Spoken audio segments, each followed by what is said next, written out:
Bonjour Sandra, bonjour Elodie. Bonjour Bonjour Lucille. Lucille. Comment allez-vous?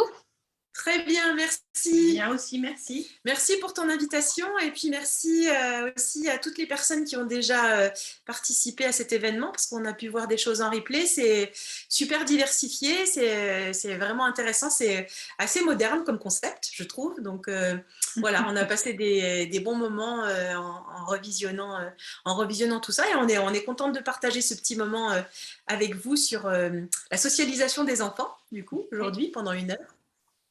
C'est un vaste sujet. Juste pour vous présenter rapidement, donc Sandra, elle est Sandra Lodo, elle est formatrice, elle est éducatrice de jeunes enfants à la base. Une très très très belle personne que j'ai rencontrée voilà, dans notre vie d'avant. Elodie, qui est directrice d'une crèche Ouais. multi-accueil et qui est aussi éducatrice, hein, c'est ça, de jeunes enfants initialement. Ouais. Donc, elles vont nous parler, elles sont vraiment dans le cœur du sujet, puisque Sandra forme beaucoup, beaucoup de professionnels de la petite enfance.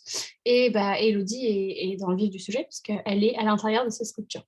Ouais, Donc, sur le terrain au plus proche des familles. exactement. Donc, aujourd'hui, on va parler de socialisation. Et ben, je vous laisse la main. Normalement, vous pouvez partager votre écran. Là, j'ai tout mis comme il faut. Merci, ok, super. Hop, nous y voilà.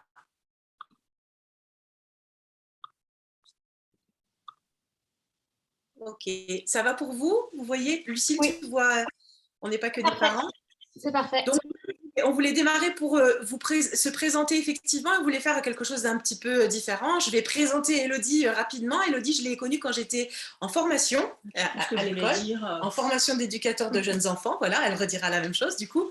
Et puis à l'Institut Régel Travail Social à Ban-Saint-Martin, on a été formés donc en Moselle, à Metz, en Lorraine. Et puis dans son parcours professionnel, Elodie, on peut dire que tu es passée de la ville à la campagne. Je vais dire ça comme ça, parce que tu as commencé par une structure d'accueil à gestion parentale, gestion associative et gestion parentale. C'était une structure d'accueil, on appelle ça une structure innovante. C'est en lien avec le sujet parce que ça s'appelle la passerelle et les dispositifs passerelles, c'est l'accompagnement des enfants entre la maison, la crèche ou l'assistant maternel. Alors nous, quand on dit assistant maternel, c'est les nounous dans le langage pro, hein. Voilà, jusqu'à la crèche. Donc ça accompagnait le passage effectivement donc des plus grands qu'on peut trouver en crèche aujourd'hui aux plus petits à l'école. Et puis ensuite, tu as travaillé pour des grands groupes privés pour changer un petit peu d'univers. Et puis, finalement, tu es revenu à ton cœur en retournant dans l'associatif et puis à la campagne. Ouais. Voilà, donc ce qui t'a permis d'avoir pu rencontrer des parents avec des profils, des besoins différents et des organisations de vie vraiment différentes. Et la dernière chose, c'est que avec tes structures en général, tu as toujours participé au projet Être parent. Être parent, c'est un petit projet vidéo qui est fait pour et par les parents. Et donc, on est venu dans tes structures rencontrer les parents et filmer les parents. Voilà, merci de m'accompagner dans cette aventure en ligne. Donc voilà, et donc Sandra, on se connaît depuis longtemps. Comme elle a dit, on a fait la formation ensemble d'éducateurs de jeunes enfants. Et Sandra a un parcours beaucoup plus riche que moi, parce que moi, je n'ai été que directrice de crèche de 3 structures différentes. Sandra a travaillé dans une structure associative aussi tout au début. Oui, parentale. Parentale, à la Pouponnière, donc au réseau éducatif de Meurthe-et-Moselle. Dans d'autres structures plutôt collectives du bassin, enfin des communautés de communes, on va dire. Tu as ouvert ton institut de formation après avoir fait aussi une autre formation supplémentaire, parce que tu n'es pas que éducatrice de jeunes enfants. Oui. Tu as fait un master en ingénierie de la formation qui lui a permis donc d'ouvrir son comment on dit, organisme de formation. Son organisme de formation, voilà, qui s'appelle Aquiliso, avec lequel aussi je travaille depuis plusieurs années en tant que directrice de crèche. Je fais appel pour l'analyse des pratiques aussi et pour les formations pour former mon équipe et accompagner mon équipe au quotidien. Et puis voilà, essentiellement. Puis merci de ta confiance. Ouais. Voilà. Juste pour ceux qui nous écoutent, qui ne connaissent pas l'analyse de la pratique que fait Sandra dans beaucoup d'endroits et auprès de beaucoup de professionnels de la petite enfance, ça permet, et tu pourras compléter, mais juste rapidement, qu'un professionnel externe à la structure vienne rencontrer les professionnels, rencontrer les problématiques, ce qui se passe, etc., et apporter voilà, un regard un peu neuf aux pratiques qu'on peut mettre en place, aux choses parfois qu'on fait par habitude et puis qui sont peut-être pas optimales. Voilà, essayer de mettre un peu d'huile dans les rouages pour que tout se passe le mieux pour nos enfants. Je te laisse compléter. Oui, c'est vraiment ça. Toi, tu fais de l'analyse de pratique depuis toujours auprès de tes équipes, mais la grande révolution réglementaire, en tout cas, c'est que depuis cette année, seulement depuis cette année, c'est devenu obligatoire en crèche, 6 heures par an. Donc, alors que chez Elodie, on en a toujours fait tous les mois. Donc, mais c'est pour dire qu'effectivement, c'est quelque chose qui est fondamental et c'est ce que tu dis, Lucille, c'est vraiment se poser en dehors de la présence des enfants, réfléchir. Il y a tellement effectivement d'impact de la manière dont on s'adresse à l'enfant, dont on prend soin de lui, le travail qu'on fait en équipe avec les parents, que c'est toujours bon de prendre ce temps justement de se poser et de réfléchir à ses pratiques tout simplement. Et les équipes en ont vraiment besoin d'avoir une personne extérieure, de ne pas être entre guillemets sous le regard de la directrice, puisque moi je fais le choix de ne pas y participer. Il y a des directrices qui souhaitent y participer, mais comme voilà, avec Sandra, je la connais professionnellement, et l'avantage c'est que Sandra étant anciennement éducatrice aussi et ayant travaillé dans le quotidien des crèches, elle est à l'aise sur tous les sujets qui sont dans notre réalité aussi, et ça c'est vraiment important de ne pas avoir quelqu'un qui soit que dans de la théorie, mais qui connaisse aussi la pratique. Oui, c'est vrai que toutes les éducatrices, les puères, toutes les femmes et les hommes qui travaillent avec nos enfants, elles ont beaucoup à faire et comme vous disiez, elles n'ont pas ce temps où elles vont se poser ensemble, discuter, dire ok, on fait ça tous les jours, mais finalement, on se rend compte que c'est compliqué pour les enfants et à chaque fois, il y a un petit mouvement, voilà, faut les tirer avec nous, qu'est-ce qu'on peut faire autrement? Et voilà, Sandra vient avec ses lumières apporter une autre vision, un autre éclairage et essayer de faire autrement pour que tout se passe pour le mieux. Voilà. Des fois, c'est vraiment magique, c'est-à-dire qu'il y a des situations problématiques dans le quotidien de la crèche. Les filles vont l'aborder en réunion et le fait d'en avoir parlé, d'avoir eu une écoute, d'avoir eu un échange et d'avoir eu un regard et des apports différents, les situations ne se reposent plus après. Et moi, je ne suis pas présente, mais c'est des choses après que les filles m'en parlent et c'est vraiment assez étrange, mais c'est aussi une réalité, c'est-à-dire que souvent, les problématiques, après avoir pris le temps de se poser dessus en réunion avec quelqu'un d'extérieur, passe mieux. C'est vrai, On a beaucoup, pendant le sommet, vous avez beaucoup parlé des émotions, justement, et c'est des moments où on s'autorise à déposer, comme ça, avec les mots qui nous viennent, ce qu'a provoqué dans mon cœur ce bébé, cette relation avec ce parent, que je comprends ou que je ne comprends pas, justement, c'est souvent, et ça crée des nœuds comme ça dans la relation et dans les liens, et effectivement, c'est un espace de dénouement. Et comme on prend du recul, on dépose ses émotions et on arrive à les transformer ensemble, ça permet de revenir vraiment avec un regard nouveau. Et on sait que quand on regarde à nouveau positivement un enfant, un parent, un collègue, ça délie bien évidemment les choses et on peut avancer à nouveau. Donc c'est des moments un peu magiques, comme tu dis, qui s'expliquent, mais qui sont vraiment indispensables et qui font du bien, je pense, à chacun, qui sont porteurs en tout cas. Super. Bon, allons-y, rentrons dans le vif du sujet. Merci en tout cas. Alors, sur le sujet qui nous rassemble, j'avais envie, tu nous diras, Lucille, au fur et à mesure s'il y a des questions et voilà, si on peut s'arrêter ou y répondre, et on s'arrêtera aussi régulièrement pour voilà, prendre le temps de répondre à des questions. Mais ça nous semblait important de passer par un petit descriptif rapide des différents modes d'accueil et dire qu'à l'époque, on disait mode de garde, garder un enfant, et aujourd'hui, on dit mode d'accueil. Je souligne cette évolution parce que c'est important dans la manière dont on va approcher finalement la séparation avec l'enfant, etc. Quand on est sur un mode de garde, c'est comme si on trouve n'importe qui, n'importe quoi, n'importe où pour déposer un enfant. Quand on s'inscrit dans un mode d'accueil, on est vraiment sur les conditions dans lesquelles on va accueillir cet enfant, et c'est vraiment sur les conditions qu'on va réfléchir avec vous aujourd'hui, puis vous exposer un peu ce qu'on connaît de ce qui existe, et puis voir un peu ce qui se propose aux familles, parce que c'est toujours un choix vraiment compliqué quand on a le choix, mais ça tu reviendras dessus, de se dire mais finalement, et hop là, je vais me mettre à la deuxième, finalement, à qui confier son enfant. Elle a bougé, Lucille, la deuxième diapositive? Oui, elle apparaît. D'accord. Okay. Donc on se demande, merci Lucille, on se demande effectivement à qui confier son enfant. Donc dans les modes d'accueil, il y a ce qu'on appelle, donc j'y vais rapidement, les modes d'accueil collectifs. Donc ça porte bien son nom, c'est là où l'enfant va être accueilli dans une collectivité. Donc c'est tout ce qui est crèche, on va dire, on appelle ça établissement d'accueil du jeune enfant, mais crèche, multi-accueil, qui comprennent les haltes-garderies, les structures multi-accueil, les crèches, tout ce qui va effectivement permettre aux parents de confier son enfant à un espace public, associatif ou privé, parce que le gestionnaire, ça peut être public, associatif ou privé. et qui va effectivement prendre soin des enfants en collectivité. C'est réglementé. Il y a donc des diplômes qui sont exigés, un nombre de personnes auprès des enfants qui sont exigées, des formations, etc., etc. Des conditions du coup d'accueil qui sont vraiment réglementées. Donc, dans l'accueil collectif, ça comporte effectivement toutes ces choses-là. Et dans l'accueil familial, on a plutôt ce qu'on appelle les crèches familiales et les assistantes maternelles, ce qu'on appelle les nounous. Donc, les crèches familiales, ce sont donc des crèches où les assistantes maternelles sont embauchées par une collectivité, par exemple une mairie, qui va embaucher tant d'X assistantes maternelles. Elles vont accueillir les enfants des familles, mais elles ont des obligations pédagogiques notamment. Donc déjà, elles sont contractualisées. Le parent, il est complètement allégé en crèche familiale de... Je crois que c'est le choix que tu avais choisi, toi, crèche. Non, tu avais pris une crèche indépendante. J'avais pris une ASMAT indépendante. Ouais. Donc, le parent est déjà complètement allégé de tout ce qui est préoccupation administrative, et c'est pas rien, parce que quand on est parent et qu'on confie son enfant à une assistante maternelle ou un assistant maternel, je vais le mettre au féminin, ce sera plus simple, parce que c'est beaucoup plus représentatif par les femmes, mais quand on confie son enfant, quand on est parent et qu'on confie son enfant à une assistante maternelle, on n'avait pas forcément choisi d'être employeur, mais on le devient de fait.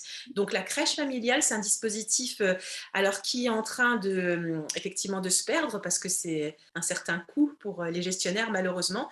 Donc quand les assistantes familiales en crèche partent à la retraite, et ben, du coup elles ne sont pas remplacées, donc petit à petit les structures ferment. Mais pour le parent, c'est l'avantage vraiment d'être allégé de cette relation contractuelle avec l'assistante maternelle. En plus, il y a des relais, c'est-à-dire que comme elles ont l'obligation d'aller dans des matinées pédagogiques, elles sont formées, suivies, accompagnées. Donc, il y a une veille par des professionnels comme des éduques de jeunes enfants ou des puères qui les suivent effectivement au quotidien. C'est plus facile parce qu'elles peuvent aussi bénéficier de prêts de matériel, etc. Elles ne choisissent pas leur tarif horaire. Ça, c'est effectivement quelque chose à prendre en compte pour les assistantes maternelles. Mais bon, voilà. Donc, c'est, en tout cas, à mon sens, un dispositif qui était plutôt intéressant. C'est dommage qu'il ne perdure pas. Et donc, dans l'accueil familial, il y a l'assistante maternelle indépendante à qui c'est le premier mode d'accueil en France, c'est-à-dire que la grosse majorité des enfants sont encore confiés donc à des assistantes maternelles aujourd'hui en France. Un parent qui devient donc parent employeur, qui recrute donc une nounou et qui confie son enfant ou ses enfants. Les assistantes maternelles indépendantes, juste une petite précision, elles sont suivies par des services qui sont portés par la CNAF et les CAF, donc, qui s'appellent des relais petite enfance. Ça s'appelait les relais assistants maternels. Aujourd'hui, ça s'appelle les relais petite enfance. Donc, qui sont aussi des lieux où les parents peuvent aller se renseigner pour bien comprendre justement ces différents modes d'accueil, modes de garde, et puis faire un peu leur choix par rapport à leurs besoins. Donc, les relais petite enfance, les assistantes maternelles indépendantes, peuvent y aller, il y a des matinées d'éveil, elles sont suivies, etc. Donc elles ont le choix, elles peuvent y aller ou elles peuvent très bien ne plus y aller une fois que leur formation initiale obligatoire est finie. Voilà, et puis plus pour ce qui est de la parentalité, mais ce n'est pas du tout des lieux d'accueil, mais c'est des services qui méritent d'être connus parce qu'effectivement, ils sont pas toujours très connus. C'est les lieux d'accueil enfants-parents. Les lieux d'accueil enfants-parents, c'est un lieu où on va avec son enfant et on va pouvoir rencontrer d'autres parents, des professionnels qui accompagnent sur les questions de la parentalité. Mais ça, ce n'est pas un service d'accueil, c'est un service d'accompagnement. Il y a un petit commentaire, les relais de petite enfance sont des lieux précieux. Oui, c'est vrai. Précieux pour les parents qui peuvent aller se renseigner, prendre du temps avec les animatrices ou les responsables. Pour les asthmates aussi, parce qu'elles sont parfois isolées, elles le disent dans l'exercice de leur métier, même si elles voient des parents quotidiens, mais c'est que quelques minutes, mais elles sont parfois isolées. L'analyse de la pratique, par exemple, dont on parlait tout à l'heure, il y a quelques secteurs où c'est mis en place pour elles, où les relais petite enfance mettent en place justement de l'analyse de la pratique professionnelle, facilitent les formations, permettent des jardins d'éveil, etc. Et c'est vrai que c'est un vrai plus pour effectivement poursuivre la professionnalisation des asthmates, parce qu'effectivement, après leur formation initiale, le relais petite enfance a la mission de poursuivre. Comme tout à chacun, les collègues qui travaillent aussi en accueil collectif, une fois qu'elles ont leur diplôme d'infirmière, de puère, d'éduc, d'AP, CAP, etc., on fait toujours des formations continues. C'est tellement important. D'ailleurs, dans le sommet, vous parlez aussi beaucoup des neurosciences affectives et sociales. Enfin, il y a tous les jours, et ça se développe de plus en plus, et maintenant en France, dans la petite enfance, ça arrive tout doucement aussi. Tous les jours, il y a des nouvelles connaissances et c'est vraiment important d'être dans des lieux ressources comme ça. Donc, merci pour cette remarque, effectivement, d'être dans des lieux ressources comme ça pour pouvoir continuer justement à se former, à réfléchir ensemble, vu les enjeux que c'est d'accompagner des tout petits. Super, merci. Hello, par rapport au choix, tu veux peut-être prendre le relais par rapport au choix que n'ont pas les parents, peut-être, sur cette question-là? Alors, c'est vrai que, du coup, bon, moi, en tant que directrice de crèche, j'ai des familles qui inscrivent leurs enfants. Soit certaines font vraiment le choix de prendre un accueil collectif parce qu'elles ont eu auparavant ou elles ont eu entendu, hein, il y a différentes positions des familles, hein, des échos d'une assistante maternelle avec qui ça ne s'était pas bien passé, ou parce que dans le quartier ou dans les communes où ils sont, il n'y a pas beaucoup d'assistantes maternelles. Par exemple, à la campagne, là, c'est vraiment le cas, puisque je suis en milieu rural, il y a très peu d'assistantes maternelles, il y a quelques crèches. Donc voilà, il y a des familles qui font le choix vraiment de prendre une assistante maternelle parce qu'elles veulent qu'il n'y ait qu'une personne uniquement qui s'occupe de leur enfant, et puis parce que c'est plus simple d'être dans l'individuel quand on accueille, entre guillemets, 3 enfants à son domicile, hein, que dans une crèche, entre guillemets, on va dire collective, où on accueille selon les agréments, on va dire de 20, bien sûr, au-delà du nombre d'enfants. Donc, les parents qui vont faire le choix de mettre leur enfant en crèche, c'est souvent des parents qui ont envie d'avoir plusieurs professionnels qui s'occupent de l'enfant et pas une seule personne. Parce que soit ils ont peur qu'il y ait trop d'attachement avec cette nourrice-là. Il y a des parents qui nous le disent, hein, moi je préfère qu'il y ait plusieurs enfants parce que c'est mon bébé, je veux le garder et j'ai pas envie qu'il s'attache de trop à quelqu'un d'autre. Et puis il y a des parents qui le font parce qu'il y a cette équipe pluridisciplinaire, puisque en crèche, généralement il va y avoir une infirmière ou une puéricultrice, ça dépend des structures, une éducatrice de jeunes enfants, des auxiliaires de puériculture.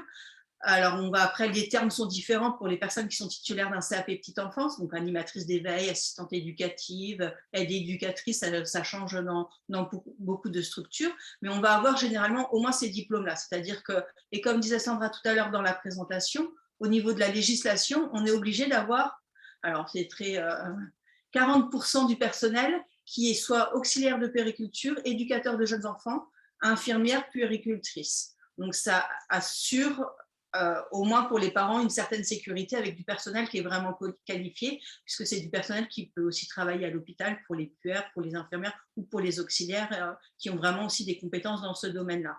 Et puis le reste de l'équipe est entre guillemets moins qualifié avec les CAP petite enfance. Mais même les CAP petite enfance, on fait quand même une formation qui dure 1 an auprès de l'enfant, tout simplement. Donc voilà, donc les familles vont soit choisir, déjà dans un premier temps, je veux mettre mon enfant en crèche parce que voilà, je veux qu'il soit socialisé. C'est aussi le thème, de cette rencontre. Ça, on en parlera après, hein, puisque la socialisation à 2 mois et demi, à la fin du congé légal de maternité, qu'est-ce que c'est vraiment? Qu'est-ce que ça apporte à l'enfant d'arriver à 2 mois et demi à la crèche? Ou soit les parents font le choix de le mettre chez une assistante maternelle parce qu'ils n'ont pas envie que l'enfant soit dans le bruit, qu'il y ait plusieurs enfants, parce que dans la réalité de la crèche, quand vous avez plusieurs bébés qui réclament au même moment, on ne peut pas donner à manger à plusieurs bébés en même temps aussi. Donc c'est vraiment un choix déjà de ce côté-là des parents. Mais des fois, comme disait Sandra, ils n'ont pas le choix parce qu'ils font en fonction des structures qu'il y a autour de chez eux et des places aussi. Là, moi, je suis en train de faire les commissions d'attribution des places dans ma crèche. Dans le secteur où on est, il y a 3 crèches associatives. Il y a quelques assistantes maternelles. Alors, je n'ai pas demandé à chaque parent, hein, parce que vous imaginez qu'on reçoit beaucoup de demandes, donc on ne prend pas un temps individuel avec chaque famille à savoir si c'est vraiment un vrai choix ou si c'est par dépit aussi. Mais voilà, je pense qu'il y a aussi beaucoup de familles qui déposent des dossiers dans plusieurs crèches. Et puis, quand ils auront une place, ils iront dans la crèche où ils auront une place, tout simplement. Et là, on peut se questionner aussi par rapport au choix, parce que je pense que des fois, ils peuvent avoir une place dans une crèche, mais qui n'était pas forcément celle qu'ils voulaient, mais c'est celle qui avait de la place, et du coup, l'enfant a été pris, tout simplement. Je pense que voilà, c'est un petit peu ça le questionnement. Est-ce que voilà, le parent choisit vraiment la crèche ou l'assistante maternelle, et aussi au-delà de la crèche, parce qu'après, chaque crèche ont des projets pédagogiques avec des projets qui ressortent, des valeurs qui ressortent. Est-ce que les parents font vraiment le choix de mettre dans cette crèche-là parce que dans cette crèche-là est mis en place la communication gestuelle, parce que dans cette crèche-là, il y a un espace nos Hélènes. Par exemple, c'est des choses qui peuvent ressortir. Moi, je sais que dans la structure dans laquelle je travaille, on a un espace nos Hélènes. Il y a des parents qui ont entendu parler de ça et qui me disent que voilà, ils ont vraiment envie de mettre leur enfant dans cette structure-là parce qu'il y a cet espace-là et qu'il n'y en a pas dans toutes les structures, par exemple. Ok, super intéressant.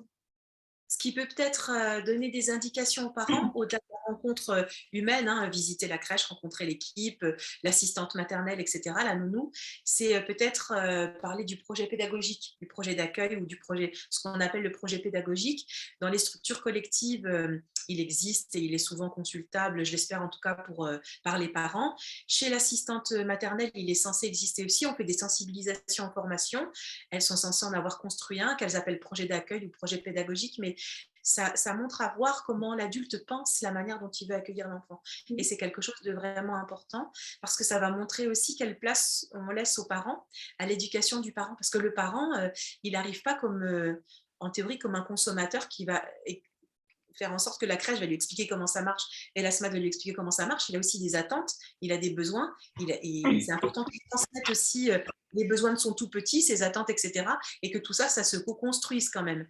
Donc, c'est vrai que c'est important d'avoir un petit peu en vigilance les réflexions et la manière dont ce professionnel-là, que ce soit l'accueil familial ou collectif, veut accueillir le tout petit. Donc, il y a une continuité en fait entre la maison et le lieu d'accueil. Et je pense que c'est aussi hyper important pour la suite. Moi, je l'ai vu avec l'école de mon fils, il s'adapte quand même à nous aussi. Et c'est pas que de l'école vers l'enfant. C'est aussi la maison qui est là et l'éducation, etc. Donc, c'est quand même important qu'il y ait une continuité. Parce qu'ils y passent quand même pas mal de temps. Hein, donc, c'est aussi pour ça que... Alors maintenant, ça s'est vraiment développé, mais avec Sandra, on est entre guillemets des vieilles éducatrices, mais maintenant, il y a vraiment des périodes d'adaptation, des semaines d'intégration, des périodes de sensibilisation. Pareil, hein, chaque structure utilise le nom. Familiarisation, voilà, c'est le nouveau terme. Maintenant, c'est des semaines de familiarisation. Ça, c'est indispensable de toute façon, qui est vraiment un temps où l'enfant va venir progressivement. En tout cas, moi, je parle de la crèche, mais maintenant, les assistantes maternelles le font aussi. Hein, et c'est absolument nécessaire pour faire connaissance avec la famille, que la famille puisse nous dire quelles sont les habitudes de l'enfant, que ce soit au moment du repas, l'endormissement, ce qu'il aime bien, ce qu'il aime moins, en sachant aussi que à la crèche, en collectivité, si tous les parents nous disent, je vous prends un exemple très très simple, hein, mais on a un groupe de 10 bébés, si tous les parents nous disent, moi mon bébé il mange à 11h30, on a 10 bébés, ils ne peuvent pas tous manger à 11h30. Une assistante maternelle pourra peut-être plus facilement le faire parce qu'elle aura moins d'enfants. Nous en crèche, on est quand même, entre guillemets, coincé par rapport au nombre de personnel. Hein. On a un adulte pour 5 quand il ne marche pas, un adulte pour 8 quand il marche. C'est en train d'être changé aussi avec la nouvelle législation qui est passée en août, celui qui oblige les analyses des pratiques, mais qui laisse le choix du gestionnaire à garder soit le 1 pour 5, 1 pour 8, ou le 1 pour 6, ce qui est mieux pour les grands, mais ce qui est moins bien pour les bébés, parce que 1 pour 6, qu'il soit marcheur ou non marcheur, voilà. Donc, il y a aussi cette réalité-là, et comment nous, en crèche, on peut accompagner cette individualité, ces besoins individuels de l'enfant dans un contexte collectif, quoi qu'il en soit, parce que la réalité, c'est que très peu de gestionnaires vont faire le choix d'avoir plus de personnel que ce que la loi oblige. Moi, je dirais que le problème de base, il est là. Hein. La loi, elle dit ça, le gestionnaire, il part là-dessus. Et puis après, il faut qu'à la crèche, on fasse du mieux qu'on peut en respectant l'individuel de l'enfant. Pour faire la méchante de la conf, j'ai envie de dire, les gestionnaires, ils appliquent. Bon, certains veulent évidemment faire leur beurre, hein, on est évidemment d'accord. Mais le problème, c'est au-dessus. Je pense que si les pouvoirs publics, et on est toutes d'accord, évoluaient et disaient que 1 pour 6 ou même 1 pour 8, enfin, je sais pas, moi j'en ai 2 à la maison et clairement, des fois, j'ai envie de sauter par la fenêtre. 1 pour 8, enfin, je veux dire, il faut juste se rendre compte. Je pense que ces gens qui pondent les lois n'ont jamais géré une demi-journée 8 enfants tout seuls, en fait. On est bien d'accord. Complètement. Il faudrait aller faire un petit lâcher de bébé à l'Élysée, en fait. Ouais. Tu vois, on fait un peu l'effet matrioshka, c'est-à-dire que comme le législateur au départ, c'est tout à fait ça, on est d'accord, comme le législateur au départ, il crée ses lois à minima. C'est-à-dire que, mais le gestionnaire, lui, ne le prend pas à minima, il se dit, ah ben tiens, la loi, c'est ça. C'est vraiment quand j'ai des absents, etc., que je dois arriver à cette loi-là. Non, il part effectivement de ce minima comme une norme. Et c'est ça le problème, c'est que, et du coup, finalement, l'effet en déclinaison fait que les conditions d'accueil ne sont pas toujours évidentes et que, alors, encore une fois, ça dépend des établissements, de la manière, mais quand même, beaucoup de professionnels s'accordent à dire que c'est quand même relativement insuffisant, comme tu disais, par rapport à l'encadrement, et quand on compare à d'autres pays aussi qui accueillent des enfants déjà beaucoup plus tard de manière générale, et puis qui ont des taux d'encadrement beaucoup plus intéressants. C'est pour ça que la période de familiarisation, d'adaptation, enfin on ne sait plus comment trop la nommer, mais cette période où le parent confie son enfant à la SMAT ou à la crèche, elle est vraiment importante parce que il faut vraiment trouver des clés pour et le parent et le professionnel de l'enfant pour se situer finalement dans cet environnement-là. Et c'est pas tant une adaptation finalement matérielle, mais oui, c'est ça. Tout le monde doit. Et puis c'est surtout une question où ça va être le moment où le parent va devoir essayer de trouver la possibilité de passer le relais affectif au professionnel. C'est ça, c'est une adaptation dans le sens on passe le relais effectivement affectif au professionnel. Parce que tout ce qui est informatif, c'est pas si compliqué. Effectivement, on prend en note les informations, il a un doudou, il a telle habitude. C'est des choses qu'on peut. Parce que quand tu parlais tout à l'heure de continuité, c'est vrai que Élodie mettait ça dans les conditions, on les poursuit quand c'est possible, mais la continuité, ça veut pas dire refaire la même chose, ça veut dire effectivement avoir ces éléments pour bien connaître l'enfant et son parent et pouvoir ensemble le transposer dans un accueil différent, par exemple chez la SMAT, un accueil familial ou un accueil collectif. Et la question effectivement qui est vraiment fondamentale pour le tout petit, c'est à quel moment effectivement je sens que mes parents qui prennent soin de moi vont me confier à cette autre personne ou ces autres personnes. L'adaptation, c'est surtout autour de ça que ça se travaille et ça, c'est très fin. Ça fait le lien, je pense, avec la partie d'après, c'est quel est l'intérêt, et t'en parlais un petit peu, Élodie, que mon enfant s'attache à la nounou ou à l'éduc qui va s'occuper de lui. Juste parenthèse, c'est important que vous, en tant que parent, vous soyez hyper serein quand vous laissez vos enfants, parce que si vous avez une once d'inquiétude, des doutes, des questions où vous n'êtes pas serein, clairement, votre enfant, ça va être explosif. Et je pense qu'il faut poser des questions, il faut se dire qu'on est peut-être le relou, mais que si vous avez des doutes, posez des questions, interrogez ces professionnels qui sont entre guillemets là pour vous rassurer. Et puis, on entend des histoires horribles, que ce soit en crèche ou en nounou. Donc, quand vous avez des doutes, vous partez en fait. Et puis, toujours aux parents. C'est-à-dire que si à un moment, il y a quelque chose qui vous interpelle, qui vous choque, qui vous tracasse, qui vous pose question, parce que c'est des trucs tout bêtes, mais un parent qui arrive pendant le temps du repas, on est en train de donner les repas, son enfant, il a fini de manger, il a fait caca, on est en train de finir les repas. On ne sent pas que l'enfant il a fait caca. Quand on est parent, qu'on arrive de sa journée de boulot, qu'on récupère son enfant et qu'on voit et qu'on sent qu'il a fait caca, sincèrement, ça énerve les parents et je le comprends bien. Mais après, en leur expliquant, ils comprennent tout à fait. On est en train de faire les repas, il avait été changé juste avant le repas. Donc pour nous, on n'était pas dans l'obligation de le changer tout de suite. On ne change pas les enfants, on change les enfants dès qu'ils en ont besoin. Hein. On ne va pas rentrer dans les débats de ce qui se passe ailleurs pour les personnes âgées, on n'est pas du tout là-dedans. Mais c'est vrai qu'en tant que parent, c'est frustrant d'arriver, de voir que son enfant a fait caca. On se dit, tiens, depuis combien de temps il est dedans?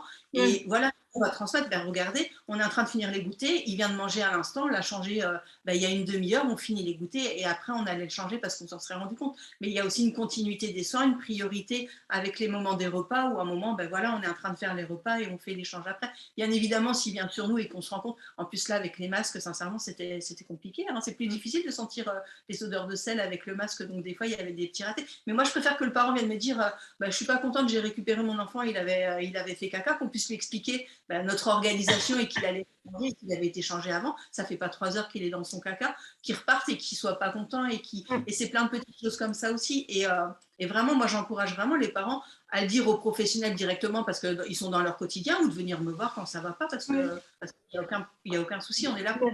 Ça fait la parfaite transition avec cet intérêt du lien d'attachement. Sandra, je sais pas au niveau des slides si c'était ça qu'il y avait après.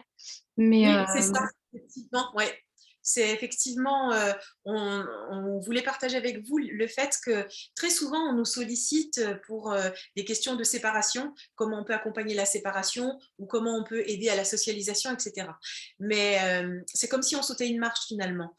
L'important, c'est vraiment d'abord de pouvoir s'assurer effectivement des conditions d'attachement parce que l'attachement, on a fait un petit tableau là pour se redire des choses qui sont évidentes mais qui sont en même temps fondamentales et essentielles pour le tout petit. L'attachement, c'est un besoin essentiel du tout petit, c'est-à-dire qu'aussi vrai que de manger et de boire, ce qu'on voit apparaître dans cette colonne, la première colonne, les besoins physiologiques, donc auxquels l'adulte répond par des soins, aussi vrai que de respirer, manger, boire, être longé, l'enfant, il a vraiment besoin de relations.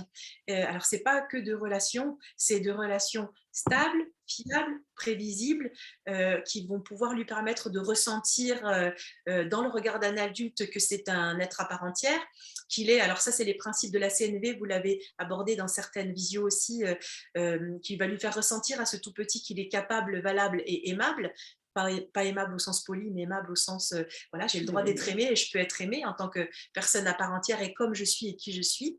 Donc, c'est vraiment quelque chose d'important, ce concept de l'attachement. Et c'est vrai qu'on est, alors je vais faire le lien avec la politique publique peut-être, mais il y a une sensibilisation, il y a une campagne de lancement des 1000 premiers jours récemment en France, où effectivement on met en avant l'importance de cette période qui va du 4e mois de grossesse jusqu'aux 2-3 ans de l'enfant. Effectivement, c'est quelque chose de fondamental et d'important, mais on est un peu en retard aussi finalement sur ces questions, parce qu'on voit que par exemple sur la question des 1000 premiers jours, il n'y a même pas de consensus autour de l'attachement. Or, ça fait des décennies qu'on sait que c'est même plus une théorie, c'est un concept, avec les travaux par exemple de Nicole Guetnet qui viennent renforcer tout ça, les travaux des neurosciences qui viennent relationnels, qui viennent conforter en plus tout ça. Oui, bien évidemment, c'est bien dommage qu'on ne trouve pas un consensus au niveau donc du législateur et au niveau des scientifiques, parce qu'ils ont travaillé ensemble sur ces questions, parce que c'est vraiment quelque chose, on le sait quand on est parent, on le sait quand on est professionnel, on le vit dans l'humain au quotidien, et c'est vraiment bien dommage que ce ne soit pas suffisamment mis en avant dans notre contexte, parce qu'il y a bien des pays qui sont inspirants, comme la Suède, la Norvège ou encore le Canada, où ce concept d'attachement, il a été tellement intégré justement depuis longtemps que les politiques familiales, les structures d'accueil, la formation des professionnels sont imprégnées c'est fondamental. Et parce que, comme tu disais, Lucille, c'est la première marche à un enfant qui va se sentir en sécurité. Je vais donner une image que j'aime bien prendre, c'est par exemple le fait de porter, c'est imagé ce que je vais faire, mais c'est le fait de porter un bébé, par exemple un nourrisson contre soi. Quand on le porte contre soi, il y a effectivement tout ce dont il va pouvoir bénéficier dès qu'il aura besoin. Il y a la chaleur, il y a la proximité, il y a la réponse aux besoins qui sont là tout de suite maintenant. Et puis dès qu'on voit que ce tout petit, quand je dis on, c'est l'adulte, hein, que ce tout petit, il commence un peu à se développer dans son corps, à nous pousser un peu avec ses bras, à tourner la tête, à s'intéresser à ce qu'il y a autour. Là, c'est symbolique ce que je dis, on le retourne, c'est-à-dire on le tient encore contre soi pour qu'il y ait cette base sécure qui soit encore là. Mais c'est là où effectivement on l'invite à aller vers d'autres. Et ça, c'est la première marche. C'est la séparation, elle va se faire, on va dire, presque naturellement, et la socialisation ensuite, et l'autonomie bien sûr derrière, parce que l'enfant, effectivement, il a cette sécurité de base. Et on est quand même dans des moments où on va tout très vite, tout vite pour les enfants, et que c'est compliqué pour l'enfant d'être acteur et auteur de son développement, et surtout qu'on respecte son rythme aujourd'hui. Alors qu'on le voit, c'est vraiment un besoin fondamental. Et le troisième besoin qui est là dans la colonne, c'est le besoin d'expérimentation. C'est-à-dire jouer, tous ces besoins, et la socialisation, c'est ça, c'est jouer avec l'autre, aller vers l'autre, faire connaissance avec l'autre. Mais on voit que le pilier central, effectivement, c'est ce besoin d'attachement qui va vraiment être comme un peu les fondations d'une maison. Donc, elles sont vraiment essentielles, même si, pour ne pas culpabiliser les parents sur le choix d'accueil, sur la manière dont ils sont attachés ou pas à leur enfant, c'est quelque chose effectivement qui se construit, c'est quelque chose qui est vraiment extrêmement complexe, mais en tout cas qui est essentiel. Et on est aujourd'hui assez équipé en termes de connaissances, d'accompagnement, d'outils, de professionnels pour pouvoir mettre en avant cette importance-là. D'accord ? Ce lien d'attachement, on l'a évoqué plusieurs fois pendant ce sommet. J'ai fait un petit live sur le groupe Facebook où j'ai parlé du concept de la théorie de l'attachement en quelques mots. On en a beaucoup parlé avec Laurence dans la partie hospitalisation de l'enfant, puisque Sandra l'a très bien expliqué et Laurence en parle aussi. C'est hyper important que les parents, par des toutes petites choses qui semblent hyper simples, viennent renforcer l'immunité de l'enfant et donc diminuer les jours d'hospitalisation, par exemple. Et on en parlera aussi beaucoup demain, puisqu'on en reçoit Anne Reynaud, qui est quand même un emblème au niveau national pour l'attachement, puisqu'elle a fondé les 2 instituts de la parentalité, et puis maintenant il y a d'autres jolies pousses partout en France, et qui nous parlera de ce lien d'attachement dans les parcours un petit peu plus complexes, type PMA, deuil périnatal, adoption. Et Juste, c'est une parenthèse un peu triste, mais c'est important de l'avoir à l'esprit. Et Sandra, là, on le voit très bien là, dans ce slide. Nos enfants, c'est pas juste besoin de manger et besoin de jouer.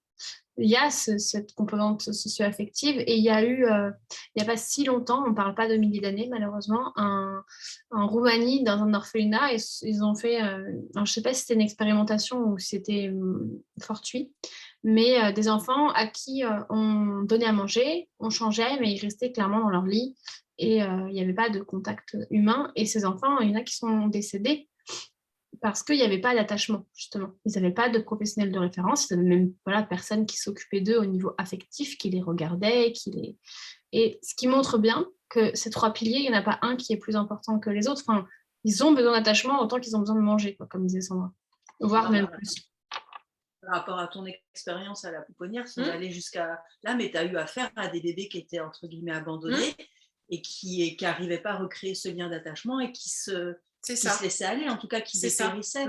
C'est exactement, c'est ce que vous décrivez et c'est pour ça que dans le schéma, ça interagit. On voit que les flèches, elles interagissent effectivement par rapport aux besoins et les enfants de Ceausescu dont tu parles, Lucille, effectivement.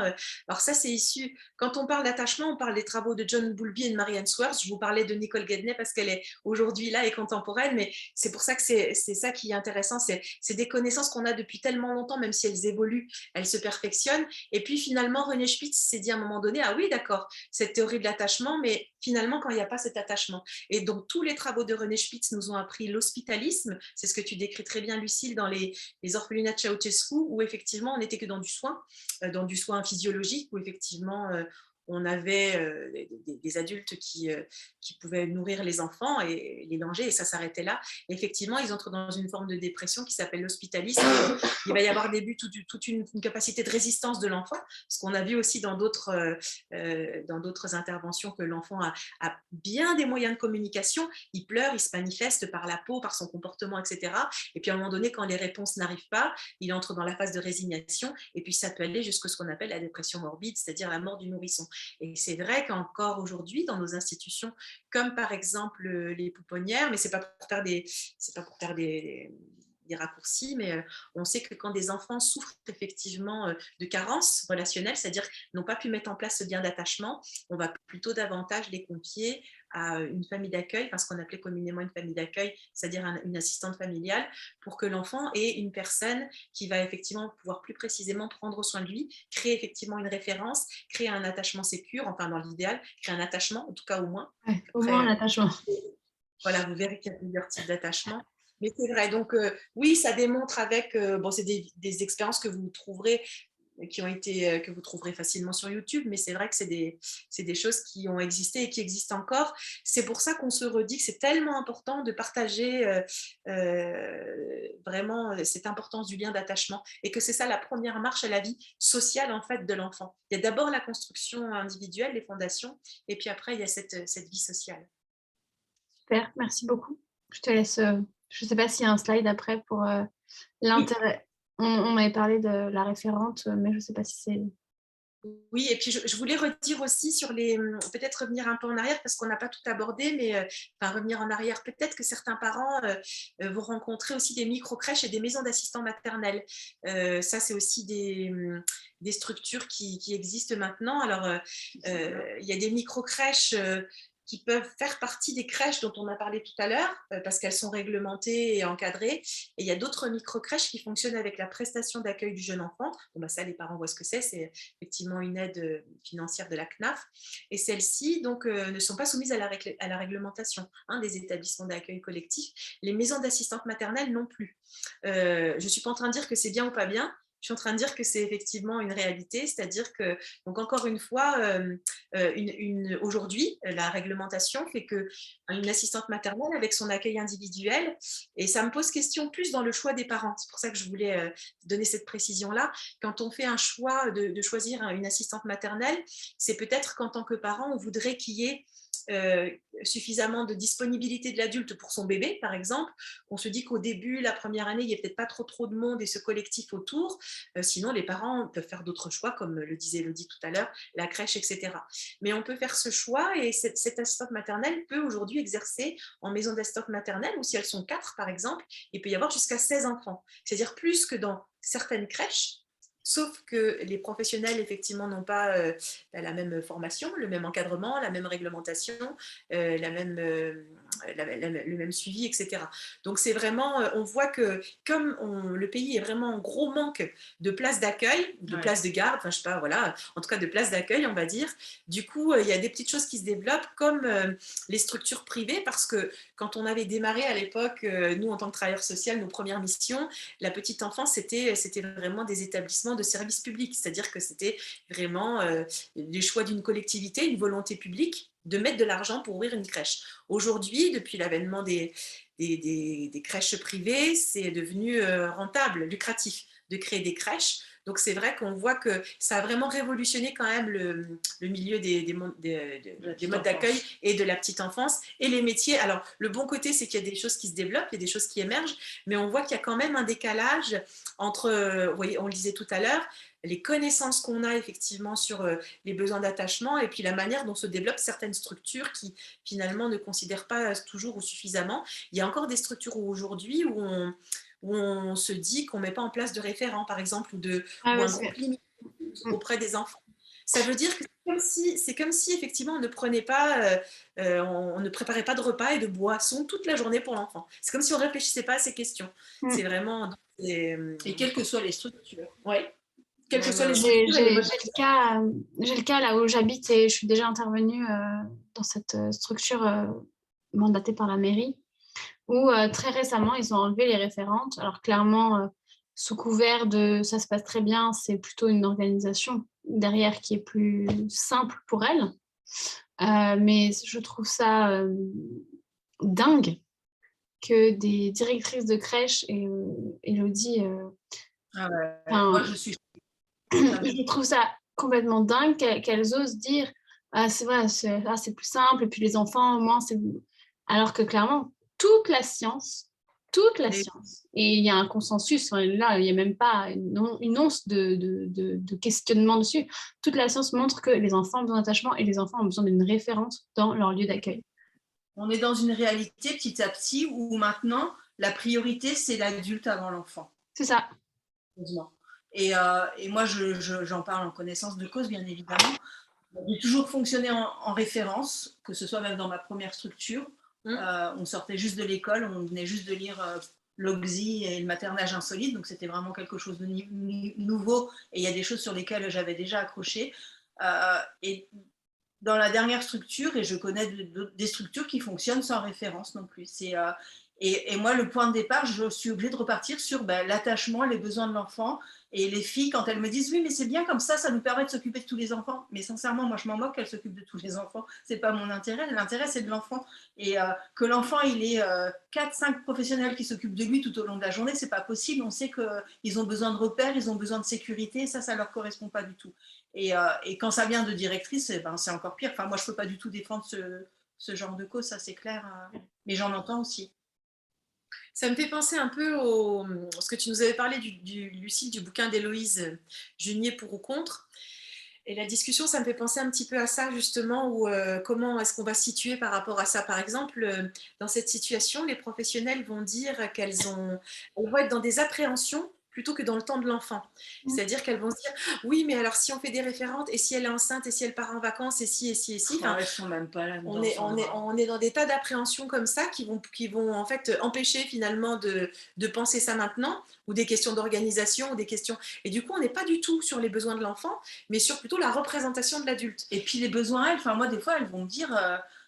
oui, mais moi j'aime bien donner des biberons de temps en temps. Et moi aussi j'aime bien donner des biberons de temps en temps, mais je suis sur le groupe des grands, donc du coup, non. Quand il y a un repas à donner, je vais attendre que ce soit une fille des bébés qui soit disponible pour donner ce repas à ce bébé. Et c'est vrai qu'elles vont vraiment recentrer sur elles. C'est tout un tas des besoins de l'enfant qui n'est pas considéré. Ouais. Et c'est ça qui est compliqué en tant que directrice, de recentrer l'enfant en permanence. Moi, je trouve que là, dans les dernières années, c'est ça. C'est que notre rôle de directrice, en tout cas, nous, l'éducatrice de jeunes enfants, de la bonne vieille école où on est vraiment sur l'intérêt de l'enfant, c'est de recentrer l'enfant en permanence au cœur de notre prise en charge, au cœur de ce qu'on va proposer dans l'organisation du quotidien de l'enfant et pour les professionnels. Et c'est pas, je veux pas le faire au détriment des filles, je veux qu'elles y trouvent un sens aussi par rapport à ça. Mais c'est ça aussi des fois qui est compliqué, c'est qu'elles comprennent que tu aimes bien être chez les bébés, mais là pendant cette année tu vas être chez les grands parce que tu vas suivre le groupe des bébés qui est passé chez les grands, mais l'année prochaine tu y retourneras, c'est pas grave, ou dans l'autre sens, mais c'est pas, on n'est pas centré sur nous en premier, on est centré sur l'enfant et c'est ça qui est compliqué vraiment à faire entendre aux professionnels. Donc c'est vrai que Pardon, des débats pour ou contre, alors qu'on devrait déjà depuis longtemps être sur le comment, et améliorer toujours le comment. Et on voit bien dans des débats de pour ou contre le référent ou pas, par exemple. Typiquement, c'est ça. Une question, ma fille va rentrer en crèche en septembre. Elle aura plus de 2 ans. Nous n'avons pas le choix du mode de garde car elle a eu un accident et ne peut aller que en crèche. 2 émotions sont en moi. La joie qu'elle puisse accéder à ce lieu et d'avoir un lieu qui lui appartient. La peur, car suite à son accident, je la sens fragile et cela m'effraie qu'elle soit noyée dans une grande crèche. Comment gérer les 2 émotions qui se battent en moi? Alors, la question de la grande crèche, même si c'est des grandes crèches, par exemple, il y a des crèches de 100, 120 enfants, 90, 60, 80, il y a des 40, organisations en groupe. Oui, voilà, ils sont toujours quand même organisés en sous-groupe et en unité. Après, alors c'est pour ça qu'il y a plein d'éléments à prendre en compte, mais on va rester sur effectivement cette question des émotions et puis comment elle va vivre ça. Et à l'intérieur des groupes, ça va dépendre aussi des choix pédagogiques des équipes. Est-ce que c'est transversal, c'est-à-dire qu'il y a des bébés en même temps que les moyens, les grands, etc.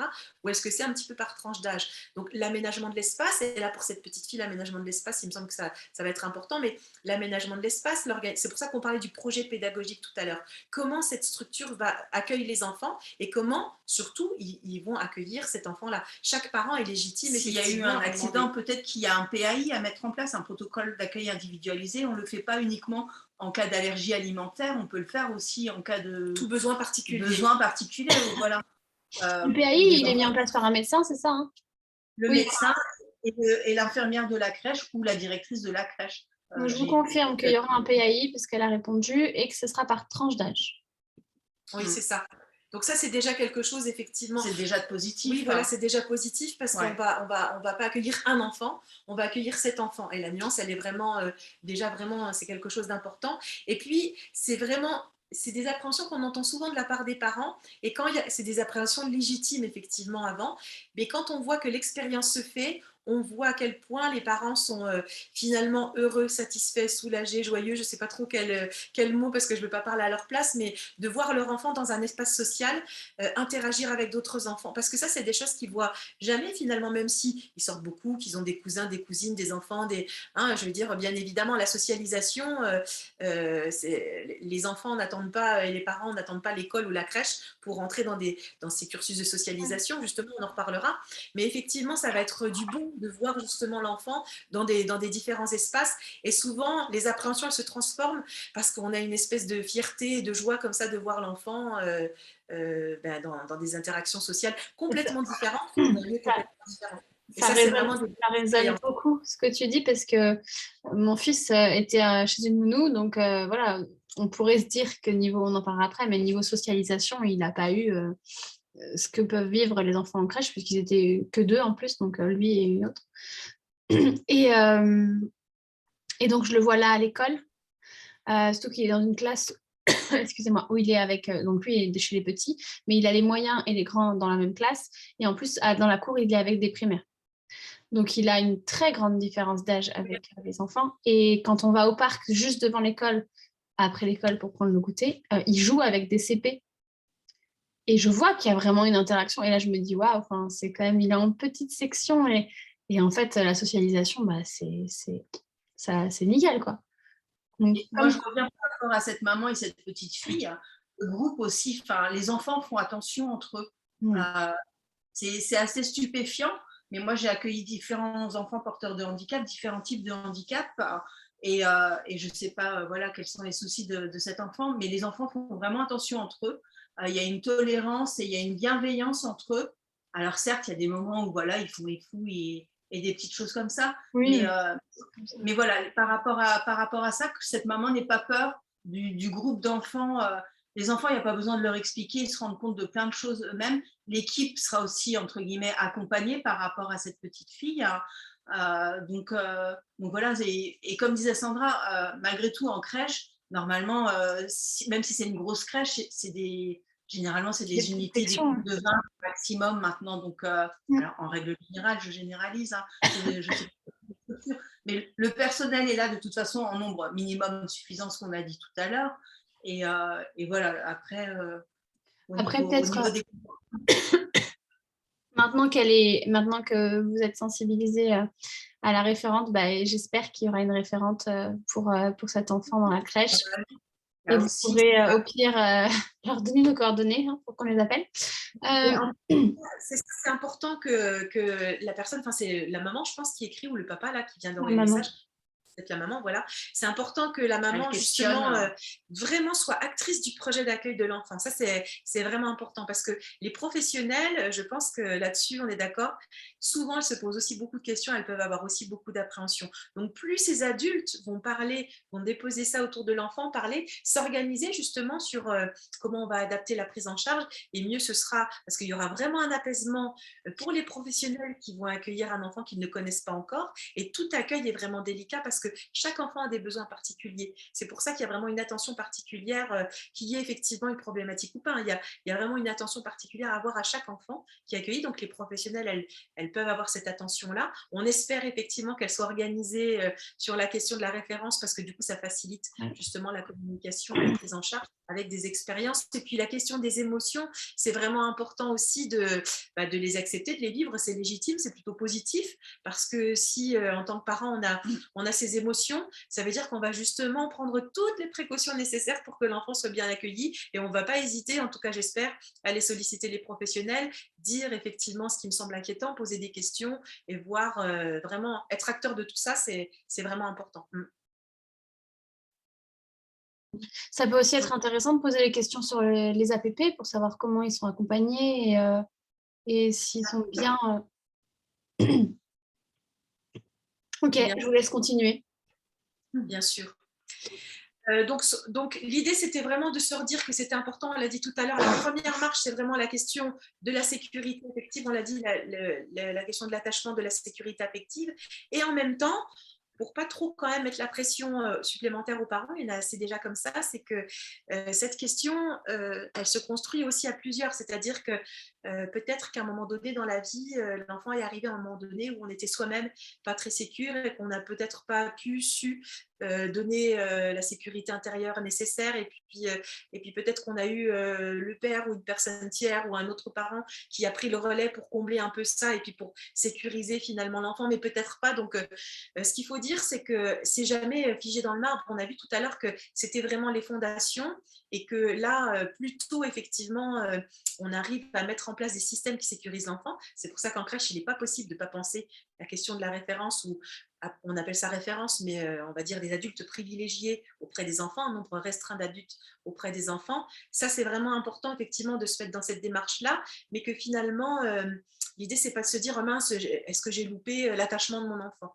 Parce que c'est un processus et c'est quelque chose de très long, et il y a parfois des personnes, des individus qui arrivent à l'adolescence ou à l'âge adulte avec peut-être un attachement insécure, par exemple, comme on peut le nommer, pardon. Mais le fait, effectivement, d'avoir trouvé des facteurs de résilience, des personnes, des expériences, des situations, ont pu combler un petit peu finalement ces fondations peut-être un petit peu branlantes, et du coup on fait que, donc c'est pour ça que ce n'est pas que la responsabilité d'un parent à la question de l'attachement. Un enfant peut arriver extrêmement sécure dans un environnement collectif et puis vivre des interactions sociales tellement inadaptée, voire violente, que effectivement ça va ébranler justement la sécurité qu'il a pu avoir jusque-là. Donc, vous voyez, c'est pas des choses qui sont, c'est pas si comportementaliste que ça finalement. C'est-à-dire qu'il faut qu'on y veille, on connaît le processus, mais il y a plein de choses qui entrent en compte dans ce processus-là. Ça, c'est quelque chose d'important. Et c'est bien cet attachement qui va permettre du coup l'autonomie affective, c'est-à-dire pour nous, être autonome. On va parler un petit peu de l'école, on a parlé des plus petits, on a donné quelques exemples sur l'école, mais pour nous, un enfant socialisé autonome, parce que peut-être qu'un parent s'imagine que vite, il faut mettre l'enfant à la crèche avant qu'il aille à l'école, parce que ça va le socialiser. Or, on sait que le processus, c'est pas tellement celui-là. Regardez vous-même, vous pouvez trouver dans un endroit où il y a des milliers de personnes et vous sentir seul, vidé effectivement de l'intérieur, et vous trouver toute seule dans un endroit seul au milieu du désert, être rempli de tout ce que les humains que vous connaissez vous ont donné. Donc, c'est vrai que la question, c'est quelque chose qui est vécu de l'intérieur par l'enfant, plus tard par effectivement l'adolescent et l'adulte. Donc, c'est quelque chose qui est vraiment un processus qui est important et qui est intéressant, mais qui est jamais justement figé. Et à l'école, pour nous, un enfant, ou à la crèche, un enfant autonome, c'est pas, on entend dire, il s'est jamais séparé, c'est fusionnel, ça va être la galère, comment il va faire, etc. Alors qu'on sait que ce qui va permettre justement une socialisation de l'enfant, c'est-à-dire qu'il soit bien, lui, dans ses baskets et avec les autres, c'est vraiment ça. C'est d'abord effectivement que l'enfant soit bien dans ses baskets pour qu'il puisse devenir un élève qui va intégrer des consignes, des frustrations, des contraintes, tout un apprentissage, etc. C'est dans ce sens-là que ça se fait. C'est vraiment ça. Et un enfant autonome, c'est pas un enfant qui met son manteau ou ses baskets tout seul. C'est un enfant quand il a besoin de faire pipi, quand il a besoin de dire quelque chose, il sait effectivement le faire par lui-même, mais il sait surtout demander et signifier, exprimer son besoin. C'est ça l'autonomie pour nous. L'autonomie, elle est surtout affective et relationnelle dans la socialisation. Oui. Et souvent, on s'imagine que mettre l'enfant vite en collectivité, ça va socialiser, ou on s'imagine que c'est être autonome, c'est faire les choses par lui-même. Vous avez entendu, lu et vous connaissez les expériences de Maria Montessori, parce qu'elle revient à la mode, même si ça fait depuis longtemps qu'on s'en inspire, mais c'est un peu son idée de dire « aide-moi à faire tout seul ». Donc, c'est pas fait tout seul, c'est « aide-moi à faire tout seul », c'est un peu ça la démarche. Oui. C'est l'attitude que nous, on va adopter en collectivité, c'est-à-dire que l'enfant va arriver, plus il se sentira en sécurité à la maison et plus on va réussir à créer un lien d'attachement avec lui pendant la période d'adaptation et bien au-delà, parce que les adaptations, en règle générale, elles sont de plus en plus dites dans le temps, sur une semaine, 2 semaines, ça dépend aussi des structures, ça dépend des gestionnaires, ça dépend des directrices, mais une véritable adaptation pour un enfant en crèche, moi je le dis, ça dure 3 mois dans la réalité. Le temps que l'enfant s'habitue non seulement aux adultes, à l'environnement, au bruit, tout ce qui se passe autour, ça dure bien plus longtemps que ce qui est mis en place. Et des fois, on peut avoir des adaptations qui se passent très très bien au début, parce qu'on prend un enfant de 2 ans qui arrive à la crèche, c'est génial, il y a des enfants partout, il y a des copains partout, il y a plein de nouveaux jeux. Donc la première semaine, c'est super rigolo. Donc on croit que l'adaptation, elle est faite, et des fois, on va dire, bon, ben, c'est bon, on raccourcit. Et après, au bout d'une semaine, l'enfant il se rend compte, tiens, finalement, je suis là quand même 5 jours par semaine, 10 heures par jour, ça fait quand même beaucoup, et finalement, c'est pas si rigolo que ça. Enfin, voilà, donc c'est important qu'il y ait ce lien d'attachement qui se crée avec les professionnels, et puis après que nous, on puisse accompagner l'enfant dans cette journée et pouvoir repérer et l'accompagner dans ses émotions, si on en revient un petit peu aux émotions. Et nous, dans cette prise en charge, on va essayer d'individualiser notre prise en charge, parce qu'on connaît aussi chaque enfant, même si on accueille… moi, j'ai actuellement une structure où on a un agrément pour 25 enfants. On a plus d'enfants inscrits, parce qu'ils ne sont pas tous là tous les jours. Mais c'est toujours important, en tout cas moi en tant que directrice, que j'ai un agrément de 25, ou avant j'avais un plus gros agrément, de connaître chaque enfant. Moi, je connais chaque enfant individuellement. Je sais comment il mange, je sais comment il s'endort, même si je suis directrice, parce que je suis dans le quotidien. Je sais qu'il y a des enfants, on va les coucher, ils vont avoir besoin de gesticuler dans tous les sens avant de s'endormir, et ça ne sert à rien de leur râler dessus ou quoi que ce soit, mais que c'est leurs petites habitudes. Il y en a, je sais très bien qu'il va falloir qu'on aille à côté d'eux pour leur faire une petite caresse sur la tête, et puis après, ils vont s'endormir. Et c'est cet accompagnement individuel que chaque professionnel va pouvoir proposer, parce qu'elles vont être dans un système de référence aussi, parce que si on tourne toutes, on ne peut pas toutes connaître. Alors, quand je dis toutes, je connais plus précisément, parce que moi, je suis plus sur le groupe des grands avec mon adjointe, on s'est partagé. Elle est plus sur le groupe des bébés. Mais on connaît ces enfants et on va pouvoir les accompagner dans ce quotidien. Et je ne sais plus quel était le truc de départ, mais on était parti sur quoi? Je ne saurais pas te dire, sur les marges de la socialisation. Et leur permettre justement, voilà, comme on a dit tout à l'heure, le but, c'est pas parce qu'ils vont en crèche qu'ils vont être… en tout cas, moi, la crèche, elle n'est pas là pour préparer à l'école maternelle. Ça, c'est quelque chose que je dis et que j'ai toujours dit. Ils apprendront à tenir un crayon correctement à l'école. On n'est pas là pour leur dire ça c'est bien ou c'est pas bien quand ils font une activité. On est là pour leur permettre de découvrir leurs capacités, de développer toutes leurs compétences, que ce soit motrices, cognitives, en leur mettant du matériel diversifié, ce que à la maison, tout le monde ne peut pas faire, ou n'a pas le temps de faire, ou n'a pas les moyens de faire aussi, parce qu'il y a aussi une réalité. Quand on parle de socialisation, on peut accueillir aussi des publics plus en difficulté, où là, la crèche, elle a un vrai rôle de socialisation pour ce public-là en difficulté. Quand vous avez affaire à des familles qui n'ont pas accès aux jeux, enfin peu de moyens à la maison, que l'enfant il est beaucoup livré à lui-même parce que la maman elle est occupée par autre chose, que ce soit des soucis personnels, des soucis financiers ou autres, beaucoup d'accès à tout ce qui est tablette, on en parle assez aussi maintenant par rapport aux écrans, où là il va y avoir un intérêt pour ces enfants-là. Mais après, pour des enfants entre guillemets qui vont bien, pour des familles qui vont bien, voilà, on va accompagner l'enfant. Sur la fin de l'année, c'est sûr que là, on arrive sur la période de mars-avril, donc sur le groupe des grands, on commence à leur montrer, par exemple, pour mettre leur manteau tout seul, parce qu'on sait très bien qu'après, à l'école, quand ils arrivent, il y a des maîtresses qui disent « Ah, là, c'est compliqué. » Voilà, donc nous, on va essayer d'accompagner ces enfants, mais on est dans l'accompagnement. On ne leur impose pas à faire tout seul. Voilà, c'est de l'accompagnement au quotidien vers cette autonomie, et la socialisation, ça se fait tout seul au contact des autres enfants, mais il n'y a pas de... Il y a des enfants qui sont très bien socialisés sans avoir été en crèche auparavant, parce que les mamans sont disponibles, parce que les mamans vont dans des lieux d'accueil enfants-parents, parce que les mamans vont dans des parcs aussi, rencontrent des autres enfants. Il y a des familles aussi qui sont très enfermées. Là, moi aussi, je suis dans un milieu rural où il n'y a pas beaucoup de... Enfin, il y a un lieu accueil enfants-parents dans une commune, mais il y a des familles qui n'ont pas accès parce qu'il n'y a qu'une voiture et c'est le papa qui a la voiture pour aller au travail, par exemple. Oui, et puis je pense que le Covid est passé par là aussi et qu'il y a quand même pas mal de familles qui se sont retrouvées isolées des amis, de la famille, parce que voilà, elles étaient plus ou moins stressées, plus ou moins prudentes, qu'il y a aussi beaucoup de structures qui ont fermé. Donc, ça n'a pas aidé, je pense, à ce qu'on soit... C'est vrai qu'il y a une maman qui me dit régulièrement, on ne voit plus personne. On ne voyait plus personne pendant ces 2 années qu'on passait. Ils ne voyaient plus personne. Et il y a des enfants qui sont nés il y a 1 an et demi, donc qui sont nés là-dedans, et ça fait 1 an et demi qu'ils n'ont pas une vie, une vie normale, j'ai envie de dire. Mais j'espère que ça va revenir. Déjà, on enlève les masques à la crèche, c'est déjà bien. Ouais, je vous laisse continuer parce qu'on va exploser le timing, je crois.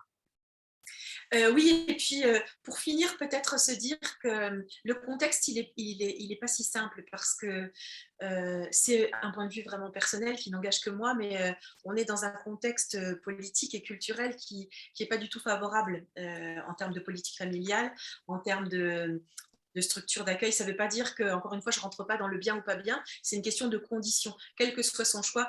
Par exemple, est-ce que le parent a vraiment le choix de mettre son enfant dans une école alternative? C'est intéressant, les écoles alternatives, mais soit il a l'argent, il peut le faire, et s'il y en a une sur le territoire, donc 2 conditions. Est-ce qu'il y a une école alternative sur mon territoire? Est-ce que j'ai les moyens? Donc on voit qu'il y a des choses qui existent, mais que ce n'est pas du tout accessible à toutes les familles. Donc il n'y a vraiment pas du tout d'équité, effectivement, sociale par rapport aux familles. Et puis on l'a vu, les politiques familiales, elles ne sont pas encore suffisamment inspirées, même si elles... effectivement, les 1000 premiers jours des campagnes comme ça qui sensibilisent davantage, mais pas encore suffisamment effectivement connectées aux connaissances qu'on a. Dans bien des pays, l'école ne commence qu'à 7 ans. C'est pas pour rien, c'est parce qu'avant, le boulot de l'enfant, c'est de jouer, de grandir en jouant. Et le programme de l'adulte, c'est de permettre à l'enfant de jouer. C'est vraiment ça qui est, c'est à l'image d'une belle structure à Glantan, à Stockholm, en Suède, qui fonctionne sur ce modèle-là, mais comme bien des structures là-bas. Donc, on voit que des politiques familiales ou la question financière, c'est-à-dire est-ce que j'ai vraiment le choix d'aller retravailler, et alors la question financière, si je vais retravailler, si je reste à la maison, est-ce que je vais gagner suffisamment d'argent, qui ne se pose pas dans, effectivement, par exemple, des pays comme en Europe du Nord, où on garde quasi la totalité, effectivement, de son salaire. Il y a des questions aussi éthiques, effectivement, effectivement de place, de choix, c'est-à-dire que moi j'ai envie d'aller retravailler, même si mon bébé il est tout petit, mais c'est pas pour ça qu'on va pas justement, cette mère ou ce père qui a envie de retravailler très jeune, ils vont pouvoir créer les conditions justement pour que l'enfant puisse être accueilli en relais, etc. Donc il n'y a pas de bon ou de bon ou de mauvais choix, mais il y a juste vraiment à réfléchir effectivement aux conditions pour que l'enfant, en tout cas, les adultes qui construisent l'accueil autour de cet enfant aient vraiment, comme tu disais tout à l'heure, au centre de leurs préoccupations, les besoins de l'enfant et comment ils vont venir y répondre. Ça, c'est quelque chose qui nous semble important. En tout cas, il y a vraiment un point sur lequel on a essayé d'insister aujourd'hui et c'est important que les parents aient à l'esprit. Ce n'est pas la crèche qui va socialiser votre enfant, loin de là. Et il vaut mieux avoir des fondations solides et un maternage qui va encourager cet envol. Mais cet envol, comme tu disais Sandra, si les fondations de la maison ne sont pas terribles, si quand l'enfant a un besoin, on ne l'écoute pas, ou si quand il pleure, on le laisse dans sa chambre, c'est les fondations qui vont prendre et les murs ne pourront pas tenir en fait. Donc l'idée, c'est que plus la base de la maison est solide, forte, et donc plus on a materné son enfant, plus il va partir loin, haut, et donc la boucle d'exploration va être de plus en plus grande. C'est ça, attachement et exploration, c'est vraiment lié. C'est tout à fait ça. Donc voilà, et après il y a des enfants, on le disait tout à l'heure, pour relativiser, parce qu'il y a quand même une sacrée pression sociétale aussi. Je parlais des politiques familiales qui ne sont pas toujours favorables, mais il y a aussi la pression de la société. Mais même si notre tout petit il part avec des cailloux dans la chaussure, je repense au témoignage tout à l'heure ou à la question qu'il y a eu de cette maman, des cailloux dans la chaussure, dans le sens où il y a des choses qui sont, il y a des réalités qui sont à surmonter, et bien voilà, il peut quand même avancer, c'est un peu ça l'idée, à condition justement que la communauté éducative soit suffisamment effectivement on va dire bienveillante sur cet accompagnement-là. Mais c'est vrai que les premiers vecteurs de socialisation de l'enfant, c'est pour ça que on avait préparé la dernière slide avec ça, c'est bien évidemment les parents, là, qui sont comme des jardiniers à cultiver, à permettre aux enfants de grandir, qui ensuite effectivement leur permettront d'aller vers les autres. C'est ça, première étape. C'est trop bien, super. Merci à vous deux pour votre temps, pour tout ça. C'était très très riche, très intéressant.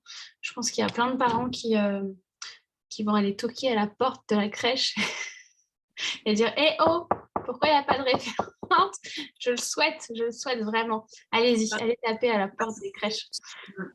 C'est hyper important, c'est pour nos enfants, c'est pour l'avenir. Merci à vous deux. Je le rappelle, Elodie, directrice de crèche, et Sandra Lodo, qui est un organisme de formation, donc comme vous voyez à l'écran, Aquiliso Formation. Merci beaucoup. Bonne suite à ce sommet qui prend bientôt fin. Merci beaucoup. À bientôt. Merci à vous deux. Bonne fin de journée. Au revoir.